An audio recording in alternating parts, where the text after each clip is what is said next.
नमस्कार, मी अंबिका टाकळकर. आरंभ स्वमग्न व गतिमंद संस्था या संस्थेची मी फाउंडर अँड डायरेक्टर आहे.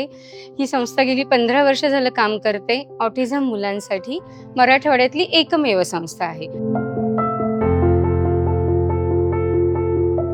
Today we are at Sambhajinagar and we are here to launch the first Ek Prayas Center in Maharashtra. So we're doing this in partnership with Arambh. We are planning to expand the reach to more and more children in the hinterlands of rural Maharashtra. We will be working closely to form parent support groups, a lot of parent training, organizational development for the non-profit, and apart from that, the most important aspect is community awareness.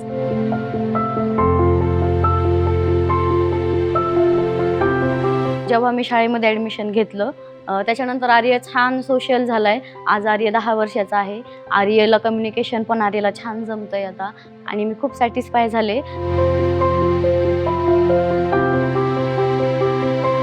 Early इंटरव्हेन्शनची सगळ्यात मोठी जी गरज असते ती थेरपीची. मग ते अगदी 2 वर्षाचं मूल असू देत, 3 वर्षाचं असू देत किंवा 6 महिन्याचं बाळ असू देत, त्याला थेरपी लागते आणि त्याच्यानीच जास्त इम्प्रूव्हमेंट होते. आणि IDFC फर्स्ट बँकेने आम्हाला ह्यासाठी CSR फंड दिलाय.